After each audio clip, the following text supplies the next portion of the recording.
Like a Hellcat.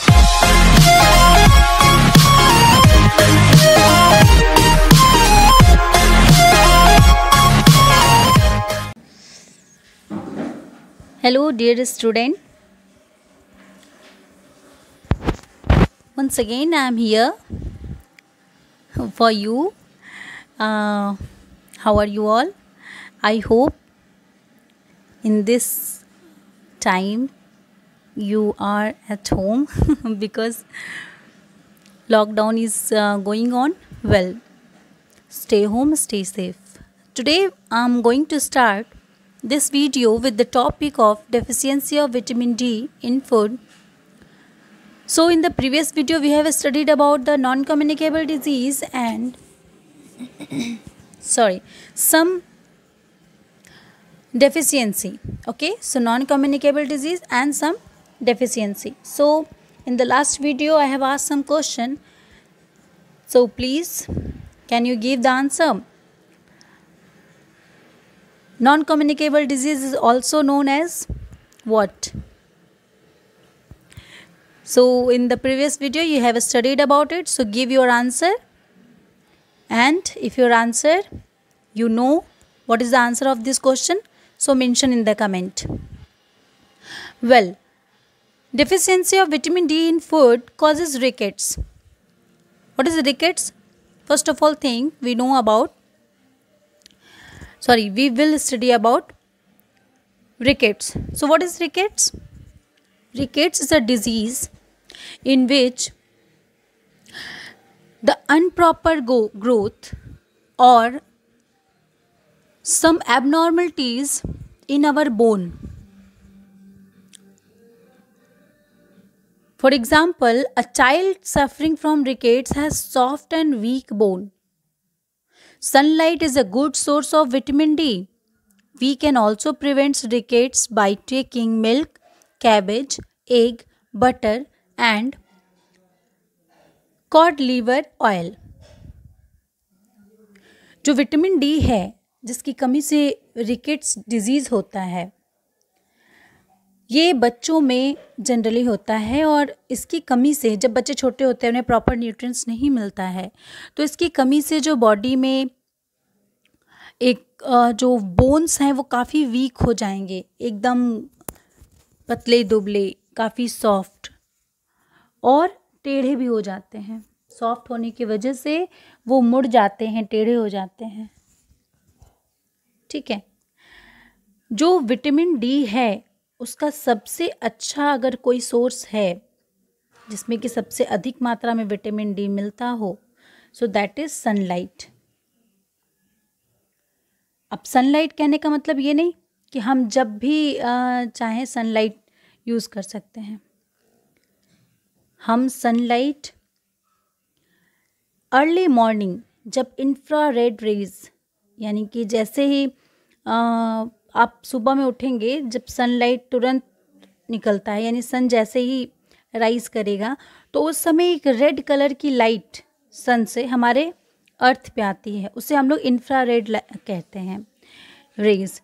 वो हमारी body के लिए बहुत ही ज़्यादा फ़ायदेमंद होता है. तो वो सनलाइट हमारे लिए बहुत ज़्यादा इम्पॉर्टेंट है. और भी जैसे ग्रीन वेजिटेबल हैं, एग हैं, मिल्क है, बटर है, लिवर ऑयल है, तो ये सब क्या होते हैं? विटामिन डी के इम्पॉर्टेंट सोर्स होते हैं. Vitamin D along with calcium and phosphorus makes our bones and teeth hard and strong. We get calcium from milk, its product. Milk is complete food. Calcium और जो phosphorus होता है वो हमारे body को, हमारे बोन्स को, हमारे टीथ को काफ़ी स्ट्रॉन्ग करता है. इसलिए हमें मिल्क से कैल्शियम मिलता है और हमें मिल्क जो है वो पर डे लेना चाहिए, स्पेशली छोटे बच्चों को. रीज़न क्या होता है कि मिल्क एक ऐसा फूड आइटम है जिसमें आप पूरे न्यूट्रिएंट्स को पा सकते हैं. जैसे इसमें कार्बोहाइड्रेट भी है, विटामिन भी है, रफेज भी है, मिनरल्स भी है एंड वाटर भी है. तो हम लोग जनरली क्या करते हैं कि मिल्क को कंप्लीट फूड कहते हैं. Okay. Deficiency of iodine in body. So if in our body the deficiency will occur of iodine, it cause goiter. First of all, let me explain what is goiter. Goitre disease क्या होता है? ये हमारे गले में हम लोगों की बॉडी में छोटे छोटे ग्लैंड होते हैं, होता है ना कि डब्बा, मान लीजिए एक छोटा सा बॉक्स है, उस बॉक्स में हमने कुछ केमिकल या लिक्विड भर दिया है और हम अपने बॉडी के पर्टिकुलर डिफरेंट पार्ट में हमने उस डब्बे को फिट कर दिया है, ठीक है। अब जब ज़रूरत जिस बॉडी को जिस ऑर्गन को जिस केमिकल की ज़रूरत होगी, वो डब्बा ओपन होगा, केमिकल को सिक्रेट करेगा, फिर डब्बा बंद। उसी तरीके से हम लोगों की बॉडी में छोटे छोटे ग्लैंड्स होते हैं जिन्हें हम लोग ग्रंथियाँ कहते हैं। ये ग्लैंड्स हम लोगों के बॉडी में सर पे यानी ब्रेन के सेंट्रल पार्ट में, हम लोगों के गले में, हम लोगों की किडनी के ऊपर, हमारे पेनक्रियाज में, स्टमक, और भी बहुत सारे हैं। हम लोग के बॉडी की सबसे बड़ी जो ग्लैंड होती है वो हम लोगों का स्टमक है, लीवर है। ये बाद की बात है, हम इसे नेक्स्ट चैप्टर या आगे पढ़ेंगे। अभी हमें इसे पढ़ने की ज़रूरत नहीं है। हमने एक छोटा सा आपको एग्जाम्पल दिया, क्योंकि अगर हम ये नहीं बताते तो आप नहीं समझ पाते कि गोइटर क्या होता है। तो हम लोगों के गले में एक छोटा सा ग्लैंड होता है जिसे हम लोग थायराइड ग्लैंड कहते हैं। ये थायराइड ग्लैंड जब आयोडीन की कमी होती है तो ये धीरे धीरे स्वेल करने लगता है, यानी फूलने लगता है और गले में आगे की तरफ बाहर निकल आता है। इसी सिम्टम्स को हम लोग गोइटर डिजीज़ कहते हैं जो हमें दिखता है। Goitre can be prevented by the taking iodised salt. जितने भी ऐसे सॉल्ट जो इसमें आयोडीन होते हैं उनको लेने से इसे प्रिवेंट कर सकते हैं। या जो लोग नॉनवेज खाते हैं वो सी फूड भी ले सकते हैं, क्योंकि सी फूड जो होते हैं वो इसमें ढेर सारे आयोडीन पाए जाते हैं। सी फूड क्या होता है? तो let me clear one thing, समुद्र में पाए जाने वाले जितने भी समुद्री जानवर, जैसे आपको क्रैब हो गया, फिश यानी प्रॉन, और भी बहुत सारे हैं, तो टॉर्टाइल, तो इस तरह के जितने भी आपको क्रिएचर्स मिलेंगे, that is called the seafood. आप लोग कभी समुद्र घूमने गए होंगे तो आप लोगों ने देखा होगा कि समुद्र के किनारे कितने सारे इस तरह के जीव जंतुओं को मार करके लोग लटकाए रहते हैं। Come to the point at anemia. So anemia is caused by the deficiency of iron in the blood. This reduces hemoglobin in blood because of the blood is unable to carry as much as oxygen as it should. An anemic person has a pale and tired look. Iron is found in apple, banana, guavas, spinach, brinjal, pulses, jaggery and meat. So dear student, anaemia क्या होती है? Anaemia एक ऐसी बीमारी है जिसमें हमारे body का जो ब्लड है उसमें आयरन की कमी हो जाती है, जिसकी वजह से, क्योंकि हम लोगों के ब्लड का कलर जो है वो रेड होता है, किसकी वजह से? हीमोग्लोबिन की वजह से।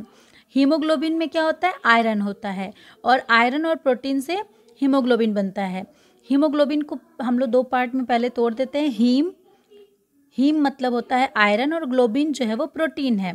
तो आयरन और प्रोटीन से हमारे बॉडी में हीमोग्लोबिन बनता है, और अगर हीमोग्लोबिन में आयरन की कमी हो जाती है तो हमारे बॉडी में ब्लड जो है वो कम अमाउंट में हो जाता है, जिसकी वजह से हमारी बॉडी रेड या नेचुरल कलर दिखने की जगह येलो कलर दिखने लगती है। ऐसा लगता है हम कितने गोरे हो गए हैं, वाह, बट ऐसा नहीं है। हमारी बॉडी पेल कलर में, यानी कि एकदम हल्के पीले कलर की हो जाएगी, और हम काफ़ी थका फील करेंगे। थोड़ा भी काम करेंगे तो ऐसा लगेगा हम कितना थक गए हैं, ठीक है। तो इस तरीके से क्या होता है, हीमोग्लोबिन कम हो जाता है तो हमारी बॉडी जो है, हमारा ब्लड जो है वो ऑक्सीजन नहीं ले पाता है, क्योंकि हीमोग्लोबिन का काम क्या होता है, ये ऑक्सीजन के साथ मिक्स होकर के पूरे बॉडी में फ्लो करते हैं और हमारी बॉडी ब्रीथ करती है। तो इस तरीके से जिस भी पर्सन को एनीमिया हुआ है वो, उनका जो बॉडी है वो बिल्कुल थका थका सा हो जाएगा, वो एकदम थका सा फील करेंगे, ठीक है। तो इस कंडीशन में हमें आयरन रिच फूड जैसे apple, banana, guava, spinach, brinjal, pulses, jaggery and meat, इस तरह के फूड आइटम को यूज़ करना चाहिए। आपको बता दें कि जो स्पिनच है ये आयरन का काफ़ी अच्छा सोर्स है, so you can take it as your food. So here most important point, hemoglobin is the pigment which gives red color to our body. It also allows red blood cells to carry oxygen to other body part. अभी मैंने आपको बताया ना कि haemoglobin क्या करता है, ये ऑक्सीजन को अपने साथ लेकर के बाकी के अलग अलग बॉडी पार्ट में पहुंचाता है, जिससे हमारी जो बॉडी ऑर्गन है वो ब्रीथ करती है। जो हीमोग्लोबिन है, जिस तरीके से प्लांट में क्लोरोफिल एक पिगमेंट होता है जो कि प्लांट को ग्रीन कलर देता है, उसी तरीके से हमारी बॉडी में जो ब्लड है उसमें हीमोग्लोबिन एक पिगमेंट का काम करता है जो कि क्या देता है, रेड कलर हमारे ब्लड को देता है। Deficiency of protein in the food, deficiency of protein in the food causes kwashiorkor. Protein की कमी से हमारे बॉडी, अगर हमारे फूड में प्रोटीन की कमी है तो हमें कौन सी डिजीज हो जाएगी, क्वाशेरकर। वैसे ये मोस्टली बच्चों में होती है। द सिम्टम्स आर, इनके सिम्टम्स क्या होंगे, swelling of body due to the retention of fluids, पानी की जो है उसकी वजह से बहुत ज़्यादा बॉडी जो है वो बिल्कुल स्वेल कर जाएगी, यानी पेट एकदम पॉट लाइक बाहर टमी निकल जाएगी, ठीक है। जो हेयर हैं वो बिल्कुल ब्राउनिश कलर हो जाएंगे, हमारा स्किन का कलर चेंज हो जाएगा, हमारा जो स्किन है वो स्केली और फटा फटा दिखेगा, हमारे बाल काफ़ी एकदम छोटे छोटे रेड कलर के हो जाएंगे, ब्राउन कलर।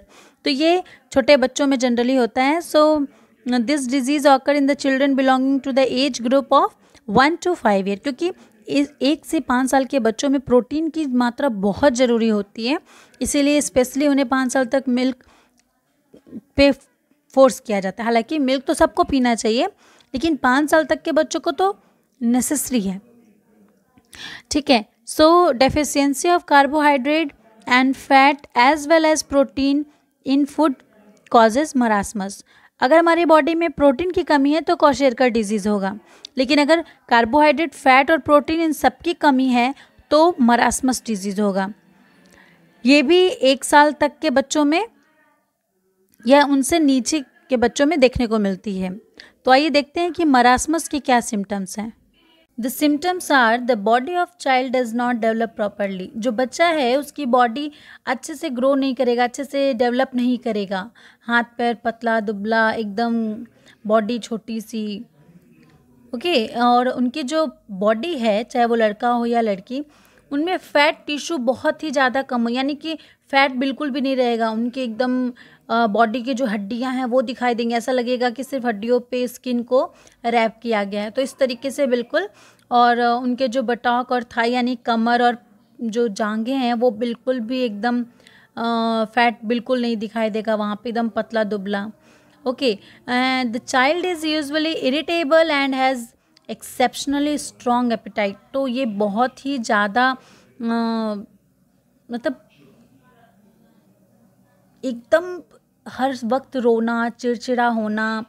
तो इस तरह से जो बच्चा है जिसके अंदर मरासमस की कमी है वो कहीं ना कहीं बहुत ही ज़्यादा इरिटेबल बच्चा, इरिटेबल इन द सेंस कि दिन भर रोना, दिन भर चिड़चिड़ करना। तो इस तरीके से बच्चों में प्रोटीन और कार्बोहाइड्रेट की कमी से क्वाशेरकर और मरासमस डिजीज़ होता है। तो छोटे बच्चों को इन सारे फूड आइटम को प्रॉपरली उन्हें ज़रूर देना चाहिए, स्पेशली मदर लोग को। So these disease can be cured by giving them a protein and carbohydrate rich diet. तो हम यहाँ पे कुछ स्ट्रक्चर, कुछ फिगर देखेंगे। यहाँ पे सिम्टम्स आपके यहाँ दिख रहे हैं ना, kwashiorkor affected child and marasmus affected child. तो इस तरीके से बॉडी जो है वो कुछ हो जाएगी बच्चों की, okay. So here obesity is caused due to the overeating of oily food, fried food and insufficient exercise। अगर हम प्रॉपर एक्सरसाइज नहीं कर रहे हैं, दिन भर बैठे हैं, प्रॉपर एक्सरसाइज नहीं कर रहे हैं और बहुत ज़्यादा हम फैट या ऑयल चीज़ें ले रहे हैं, तो वो हमारी बॉडी में क्या होता है, स्टोर हो जाता है और एक लेयर बनाता है जिसे हम लोग फैट कहते हैं। और जब यही फैट लेयर एक्सेस अमाउंट में हमारे बॉडी में स्टोर होने लगेगा तो ये हमारी बॉडी में एक डिजीज़ यानी ओबेसिटी को कॉज करेगा। ओबेसिटी का मतलब होता है मोटापा, okay. So our next topic is communicable disease. So what is communicable disease? Disease that can spread from one person to another are called communicable disease. They are also called infectious disease. Communicable disease वो disease होते हैं जो एक person से दूसरे person तक हमारी body में ईजिली फैल जाते हैं. जैसे हमें फ्लू, ठीक है, फ्लू जो होता है वो क्या होता है, अगर हम जैसे स्नीज कर रहे हैं यानी कि छींक रहे हैं, कफिंग हो रही है, खांस रहे हैं, तो इस कंडीशन में हमारे स्नीजिंग के थ्रू जो एयर बाहर निकलता है वो अपने साथ फ्लू को भी बाहर लाता है, जो किसी दूसरे के हाथ में चिपक जाता है या जब वो ब्रीथ करते हैं तो एयर के थ्रू उनके नोज से अंदर जाता है. तो इसे हम लोग कम्युनिकेबल डिजीज़ या इन्फेक्शस डिजीज़ कह सकते हैं. जैसे कॉमन कोल्ड है और भी बहुत सारे हैं. इस समय सबसे अच्छा कम्युनिकेबल डिजीज़ का एग्जाम्पल कोरोना वायरस चल रहा है. ठीक है, ये भी एक कम्युनिकेबल डिजीज़ है, यानी हम किसी से मिलते हैं, किसी से बात करते हैं, हाथ मिलाते हैं तो ये वायरस जो है वो हमारी बॉडी के अंदर आ जाता है.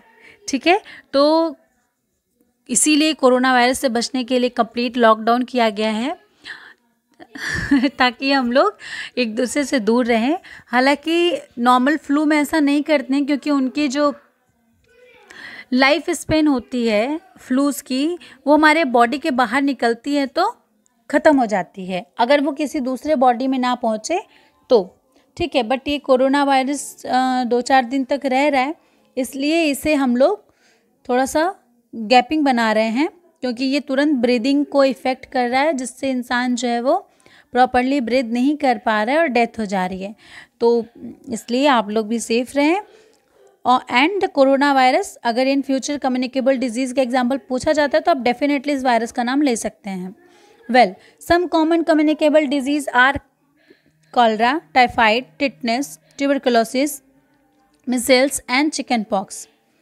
These disease are spread by germs और microbes. देखिए, जैसे फ्लू है वायरल डिजीज़, तो हमने स्नीज किया, कफ किया, कफिंग में, तो ये वन बॉडी तो अंदर गया. लेकिन कुछ ऐसे डिजीज़ जैसे ट्यूबरकुलोसिस है, इस कंडीशन में क्या होता है कि अगर कोई व्यक्ति जिस ग्लास से पानी पी रहा है या तो उसके जो माउथ में सलाइवा होती है यानी लार, तो इसमें क्या होता है कि कुछ बैक्टीरियाज जो हैं ट्यूबरकुलोसिस के उस ग्लास पे या उस बर्तन पे चिपक जाते हैं, या जिस बेड पर वो हैं तो उस बेड पे चिपक जाते हैं. इस कंडीशन में कोई दूसरा व्यक्ति उस पर बैठता है या उस बर्तन से पानी पी लेता है तो उसे भी वो डिज़ीज़, वो बैक्टीरियल डिजीज़ होने के चांसेस होते हैं. तो इस कंडीशन में लोग कहते हैं कि जिन्हें ट्यूबरकुलोसिस है यानी टीबी जैसी बीमारी है उनसे दूर रहें. दूर रहना इन द सेंस कि ये नहीं कि भेदभाव करें, छुआछूत करें, उन्हें बुरे नज़रों से देखें, क्योंकि हमें क्या करना है, बीमारी से लड़ना है, न कि बीमार से व्यक्ति से लड़ना है. तो इसीलिए हम इसे उनके ट्रीटमेंट के साथ साथ खुद को भी प्रिकॉशन दे सकते हैं. तो इसलिए हम अपने आप को प्रिकॉशन के अंदर रखें तो ज़्यादा अच्छा रहेगा. ओके, सो माइक्रोब्स क्या होते हैं? माइक्रो का मतलब होता है छोटे छोटे.